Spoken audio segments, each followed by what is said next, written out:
അള്ളാഹുവിന്റെ പ്രവാചകൻ അവിടെ നിന്ന് പറയാ, നാളെ പടച്ച തമ്പുരാന്റെ മുമ്പിൽ പോയി നിൽക്കുന്ന ഒരു സമയമുണ്ടല്ലോ. അബൂനാബിൽ ബശറാദൻ നബി അലൈഹി സ്വലാത്തു വസ്സലാം മുതൽ ലോകാവസാനം വരെയുള്ള ജനങ്ങളെ മുഴുവനും അള്ളാഹു വിചാരണയ്ക്ക് വേണ്ടി ഒരുമിച്ച് കൂടുന്ന പടച്ചവന്റെ പരമോന്നത കോടതിയുണ്ടല്ലോ. അവിടെ വിചാരണയ്ക്ക് വേണ്ടി നിൽക്കുമ്പോ അതാ കത്തിയാളെന്ന നരകത്തെ ലക്ഷക്കണക്കിന് മലക്കുകൾ കത്തിയാളെന്ന നരകത്തെ വലിച്ചുകൊണ്ട് വരികയാണ്. വിചാരണയ്ക്ക് വേണ്ടി നിൽക്കുന്ന മനുഷ്യരിത് കാണുകയാണ്.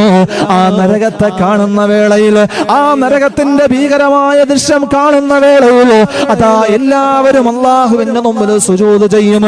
വിശ്വാസിയും ഔലിയാക്കളും പ്രവാചകന്മാരും വിശ്വസിച്ചവനും വിശ്വസിക്കാത്തവനും, ഹറാം ചെയ്തവനും ഹറാം ഉപേക്ഷിച്ചവനും, നമസ്കരിച്ചവനും നമസ്കരിക്കാത്തവനും, എല്ലാ മോശത്തരങ്ങൾ ചെയ്തവനും ചെയ്യാത്തവനും എല്ലാവരും ആ നരകത്തെ കാണുന്ന വേളയിൽ അള്ളാന്റെ മുമ്പിൽ സുജൂദ് ചെയ്യുന്ന ഒരു രംഗമുണ്ടെന്ന് വിശുദ്ധമായ ഖുർആൻ അവിടെ നിന്ന് വിവരിച്ചു തരുമ്പോ, അങ്ങനെ നരകത്തെ കണ്ടുകൊണ്ട് വല്ലാത്ത ഭീകരമായ ഒരു അവസ്ഥയിൽ നിൽക്കുന്ന വേളയിൽ ആ ഒരു ഖുർആൻ നെഞ്ചോട് ചേർത്ത് വെച്ചു അള്ളാന്റെ പ്രവാചകൻ അവിടെ നിന്ന് പറയാ, അൽ ഖുർആനു ഷാഫിഉൻ മുശഫഉൻ.